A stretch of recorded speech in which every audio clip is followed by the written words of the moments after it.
ici, on est maintenant ce qu'on a baptisé la ZAD du Quelbec, donc la zone à défendre. Ici, depuis 3 ans, on s'est rendu compte que l'ensemble de la zone verte qu'on voit autour de nous était menacée par le projet de méga prison. Il y a 3 ans, ici, on était sur un champ de maïs. Il y avait la fonction agricole qui disparaît de plus en plus.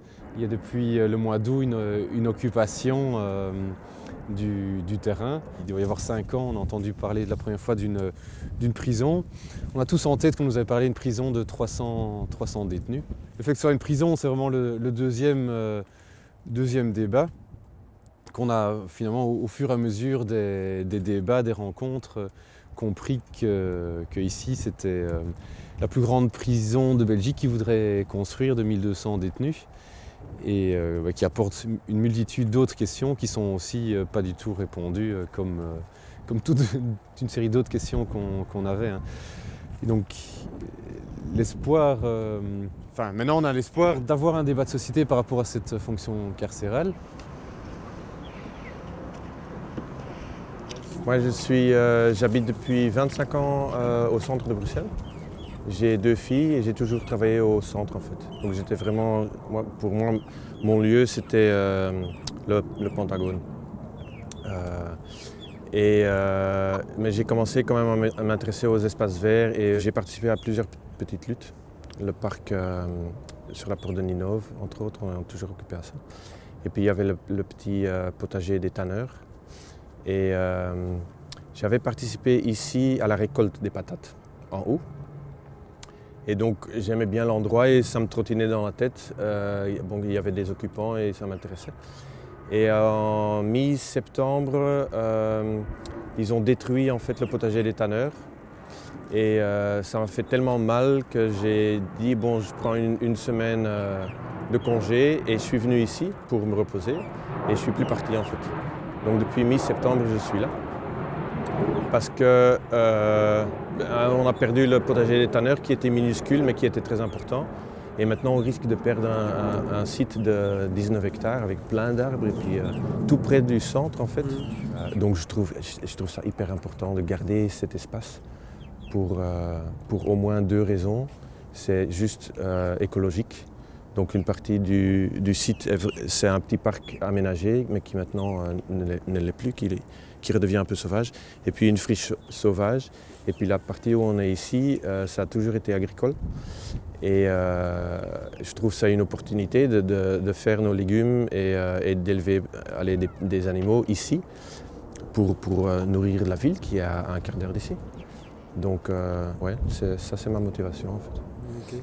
Et s'ajoute à ça le fait qu'il y ait une prison. Avant, je ne m'intéressais pas vraiment à cette thématique-là, mais en parlant avec des gens ici et en commençant à lire et à m'intéresser au sujet, je me suis dit mais la politique carcérale en Belgique, mais c'est complètement débile quand on regarde ce qu'ils font en Hollande et en Suède et en Norvège, où ils réussissent à diminuer la population carcérale.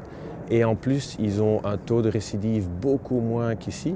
Je me dis, alors il y a 3 luttes sur un terrain qui valent vraiment la peine de s'investir.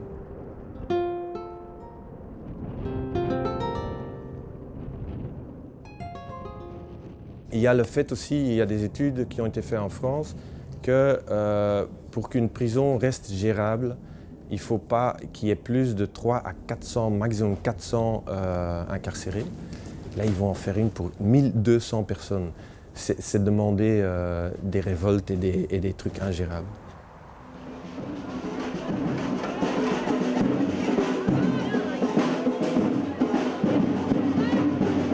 Le 17 avril, donc c'était les luttes paysannes pour la journée du droit à l'accès à la terre. Et alors le projet là, c'était de planter des patates, donc on a fait en sorte de favoriser, de dire le lieu où ça pouvait être fait, etc. Et eux, ils ont pas mal travaillé, ils ont préparé la terre et finalement il y a eu 400 personnes qui sont venues. On va aller planter. On voit vraiment qu'il y a eu un changement complet depuis le 17 avril. Déjà, ce qui était attachant, c'est le 17 avril. Il y a les habitants de Arnes qui suivent, qui ne veulent pas trop être dérangés, etc. Et qui ont vu débouler beaucoup de jeunes avec des fourches, etc. pour venir travailler au champ. Et ça rappelle beaucoup d'images de Arnes avant, soit pour les entreprises, soit pour les ouvriers agricoles qui traversaient le village aussi. Et donc il y en a qui sont... Et alors beaucoup viennent voir du coup, viennent jusqu'ici et posent des questions. Il y a vraiment tout un débat qui s'instaure, un dialogue qui s'installe dans le village depuis ce 17 avril. Et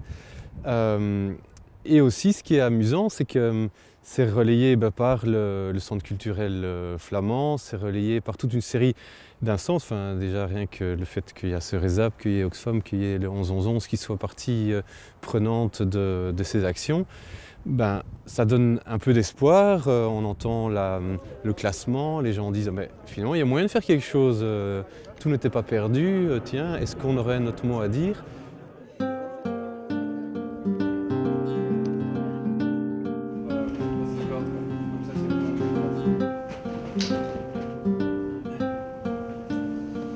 On est entre 3 et 5 qui vivent vraiment journalièrement ici, ou qui parfois, allez, comme moi, je vais 3 jours en ville bosser, mais finalement je dors ici et je vis ici. Donc on est entre 3 et 5 permanents, mais il y a 4-5 personnes de Arnes qui viennent tous les jours. Il y a les permanents, c'est le petit cercle. Et puis il y a un cercle plus grand, c'est les 10 à 15 Arenois qui nous soutiennent journalièrement. Et autour de ça, il y a une 40, 45, 50 personnes qui, derrière les écrans, souvent, ils font le site web. Ils préparent les réunions, les AG, ils cherchent des matériaux de construction, ils nous les apportent. Et puis le 4e cercle qui est le plus large, en fait, c'est je crois, j'estime, 400-500 personnes. Comme quand le 17 avril on a planté les patates, il y avait 350 à 400 personnes.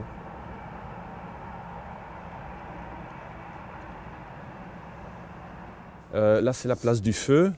En fait ce qui est drôle, donc d'abord il n'y avait pas de cabane. On a fait un feu ici automatiquement. Et puis on a mis la cabane cuisine et garde d'outils. Et on a commencé à construire d'abord avec une bâche pour s'abriter du vent. Et plus il commençait à faire froid et plus il commençait à pleuvoir, on a consolidé le truc avec des matériaux de récupération. En fait cet endroit, ça nous plaît comme ça. On a les vitres, on peut regarder dehors. On voit les gens qui s'approchent, on voit s'il y a des gens sur le chemin qu'on peut inviter. C'est le bordel, mais ça nous plaît.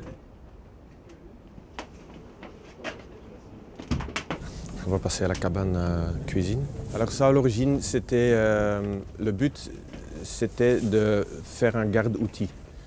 Donc on avait fait la plantation des patates et la récolte, et on avait pas mal d'outils, il fallait toujours les transporter en vélo. Donc on a fait une cabane, mais finalement, très vite, on en a fait une cuisine. La moitié cuisine, la moitié garde-outils. Et voilà, donc c'est parfait. Il ne faut même pas chauffer finalement, parce que quand il fait vraiment froid, on fait à manger sur le feu là. Et un petit truc qui est assez chouette, c'est une lutte en fait qui s'ajoute aux 3 luttes principales. Enfin une lutte. Tout ce que vous voyez là, en fait c'est gratuit, on n'a rien acheté. Il y a des gens qui apportent, donc il y a une personne qui nous apporte de l'eau, et puis il y a des gens qui nous apportent du café, des trucs qu'on ne peut pas récupérer. Mais tous les fruits et les légumes viennent de Mabru, donc le grand marché matinal qui est à côté du canal, qui est à 10 minutes d'ici. Une fois par semaine, on va là et on ramasse et on reçoit même des choses qu'ils ne savent plus vendre.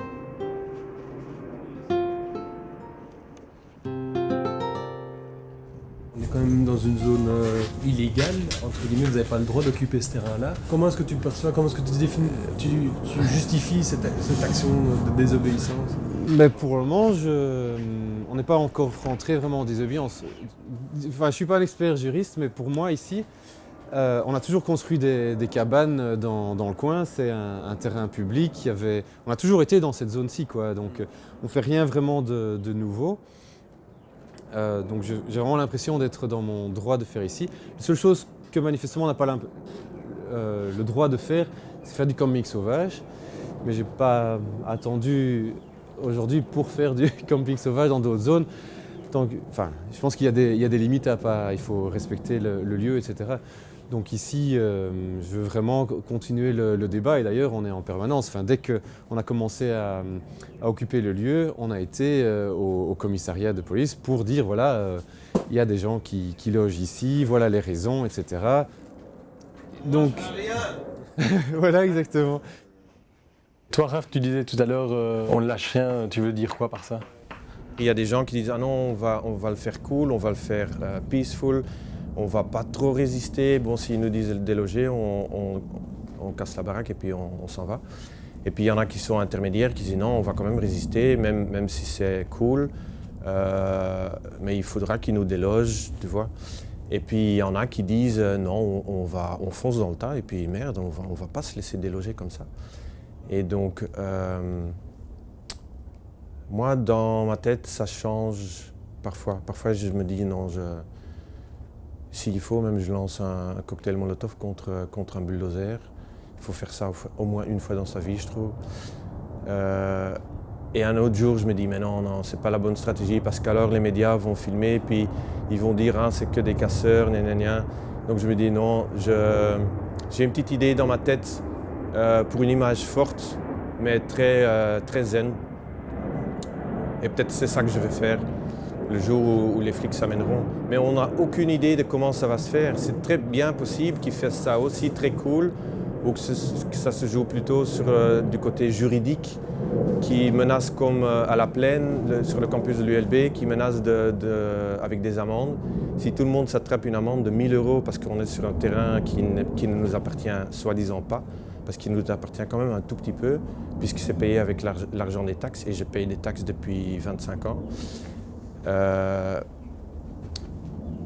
ça fait peur. Si tu te prends une amende de 1 000 €, tu dis est-ce que ça vaut la peine? Donc, en fait, on ne sait pas encore. On n'a pas encore vraiment décidé. Plus bas, il y a les machines. Comment les décisions se prennent? Il y a la chance d'avoir différents groupes décisionnaires. Donc, il y avait le comité de Aren qui est là depuis toujours. Et pour le Keelbeek Libre, qui est vraiment l'association qui occupe le terrain et qui organise un peu la vie ici. On essaye, donc là, tous les samedis, il y a une assemblée générale et alors les décisions, on essaye de les prendre au consensus sur place, quoi. L'AG, c'est un peu les gens qui participent au collectif le Keelbeek Libre. Donc tout le monde peut plus ou moins y participer. Et ça se décide au consensus, c'est-à-dire qu'il faut que l'ensemble des gens soient d'accord avec les décisions qui sont prises pour qu'elles soient avalisées. Et ce qu'on y décide, c'est aussi bien les aspects pratiques de vie quotidienne ici sur la ZAD, comme les actions pour essayer d'empêcher la construction de la maxi-prison. Ça regroupe des associations qui sont là présentes, mais des gens aussi à titre individuel qui sont présents comme ils le peuvent, parce que c'est bénévolement pour la plupart qu'ils font ça, on peut les saluer. Et donc petit à petit, il y a des choses qui prennent forme. Et puis il va falloir peut-être rassembler encore d'autres gens, puisque l'intimidation continue. Aujourd'hui, ce sont des grilles qui viennent d'être placées. J'ai appris tout à l'heure que des gens, des habitants justement, qui viennent se promener ici tous les dimanches ou tous les week-ends avec leurs chiens, étaient choqués par les clôtures qui viennent d'être placées. Peut-être que ça va créer l'étincelle chez les habitants pour justement créer un rapprochement entre cette occupation qui me semble positive parce qu'elle part d'un projet positif et constructif plutôt que la prison qui est un projet destructif.